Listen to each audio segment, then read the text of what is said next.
Hello everyone, welcome to my channel study with Ritu. আজকে আমরা পড়ব ক্লাস 10 ছায়া প্রকাশনীর ইতিহাস ও পরিবেশ বইয়ে যে চতুর্থ অধ্যায় রয়েছে সংঘবদ্ধতার গোড়ার কথা, তারই অনুশীলনী নিয়ে আজ আলোচনা করব।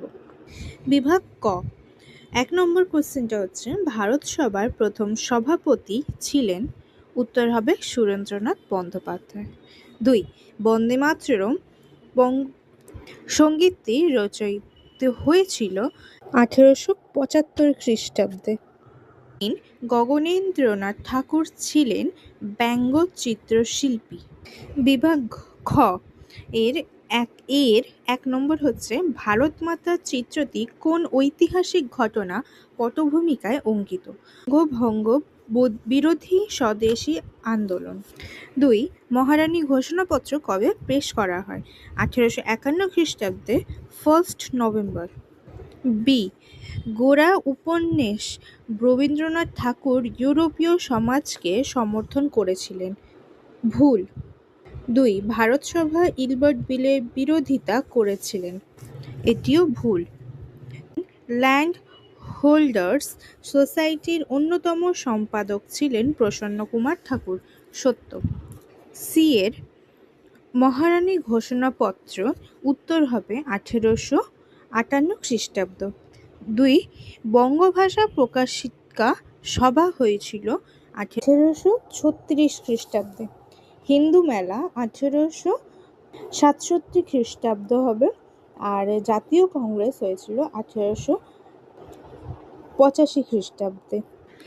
ডি এর এই মানচিত্রটা বইয়ের একটি ছবি আমি তুলে ধরেছি, তোমরা ওখান থেকে দেখে নিও।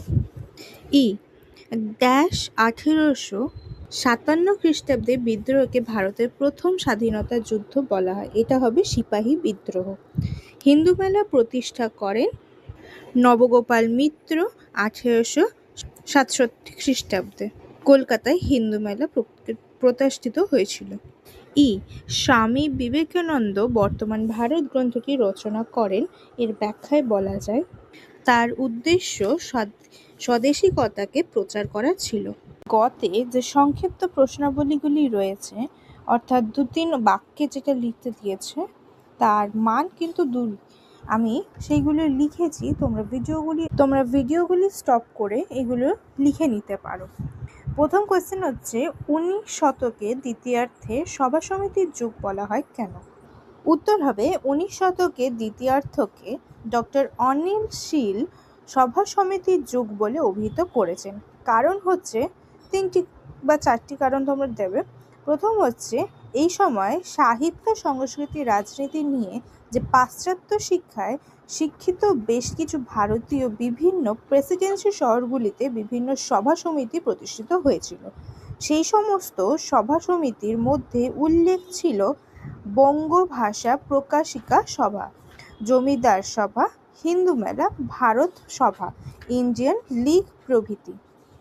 2 নম্বর কারণ, এই সভা সমিতিগুলি দেশবাসীকে রাজনীতি ও অর্থনৈতিক অবস্থা সম্পর্কে সচেতন করে তোলা। 3 নম্বর, জাতীয়তাবাদী চেতনা প্রসার ও ব্রিটিশ বিরোধী আন্দোলনে এই সভা সমিতি উল্লেখ ভূমিকা পালন করে।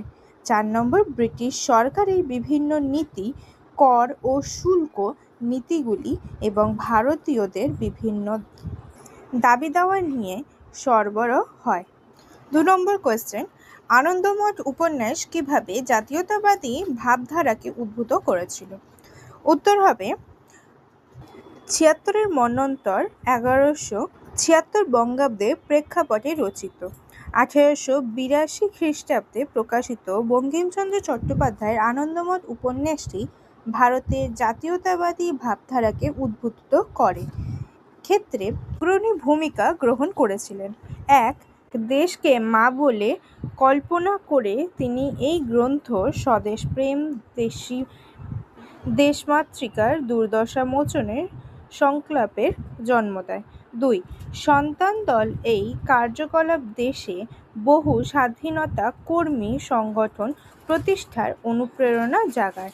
3, বন্দে মাতরম সঙ্গীতটি স্বদেশিকতা ও স্বাধীনতা আন্দোলনে বীজমন্ত্র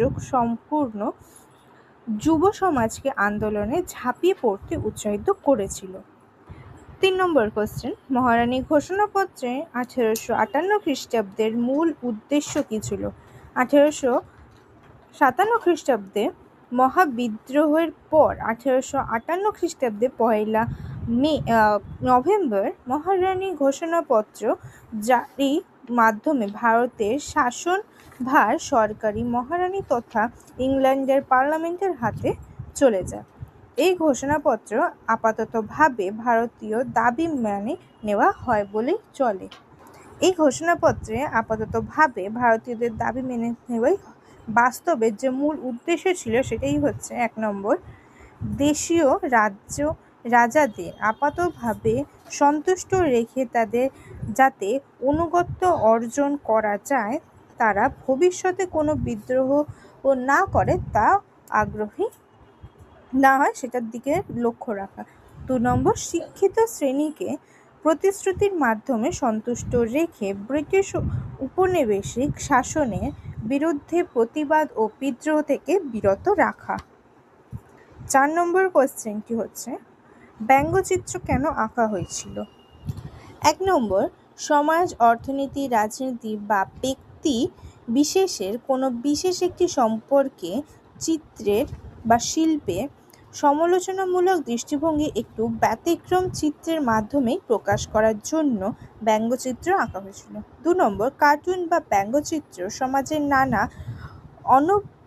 ক্ষতিকারক বিষয়গুলি জনমানুষের সরল করে বোঝানোর জন্য এটি আঁকা হয়েছিল। 3 নম্বর, 19 শতকে গগনেন্দ্রনাথ ঠাকুর এইভাবেই তার ব্যঙ্গচিত্রগুলির মাধ্যমে ইংরেজ শোষণ ও ভারতীয়দের অন্ধ ইংরেজদের অনুকরণের সমালোচনাও করেছিলেন। আচ্ছা, এটা তো শুধু অনুশীলনের যে কোয়েশ্চেনগুলো রয়েছে সেগুলো নিয়ে আলোচনা করেছি। পরের ভিডিওটাতে আমি কিছু এক্সট্রা কোয়েশ্চেনগুলো দেবো, কেন কি পরীক্ষায় তো শুধু এই অনুশীলনী করলে তো আর হবে না। তো পরের ভিডিওতে আমি আরও 4 নম্বরের, ঠিক আছে, তোমাদের কিছু কোয়েশ্চেন বলবো এবং অনুশীলনীর যে 8 নম্বরের কোয়েশ্চেন রয়েছে সেগুলোও বলবো, আর 2 নম্বরেরও বলবো। এক্সট্রা কোয়েশ্চেনগুলো ধরে নাও ওর মধ্যেই থাকবে, আর সব এক্সট্রা কোয়েশ্চেনগুলো ওর মধ্যে আমি দেওয়ার চেষ্টা করব। আর আমার এই তোমার লেখায় দেখবে কিছু লাল কালি দিয়ে নিচে আন্ডারলাইন করা, ওইগুলো কোনো ভুল না বা বানানোরও ভুল না, শুধুমাত্র আমার লেখাতে ওইগুলো হয়ে গেছে, আমি আর টাইম ওয়েস্ট করিনি। এইগুলোয় আন্ডারলাইনগুলো তুলতে অনেক সময় লাগছিলো, তার জন্য তোমরা এটা কিছু ভুল ভাববে না, এর মধ্যেই লিখতে পারবে, কোনো অসুবিধা হবে না। তাহলে আজকের জন্য এইটুকুই থাক, পরের ভিডিওতে আবার দেখা হবে। যদি পছন্দ হয়ে থাকে, ভালো লেগে থাকে আমার পড়ানোর টেকনিক বা অনুশীলনীর আলোচনার টেকনিক, তাহলে সাবস্ক্রাইব, লাইক, কমেন্ট করতে পারো। কোনো যদি দরকার হয়ে থাকে, কোনো কিছু জিজ্ঞেসের থাকে, তাহলেও কমেন্ট করো, ঠিক আছে? ধন্যবাদ, আজ রাখলাম, পরের ভিডিওতে আবার দেখা হচ্ছে।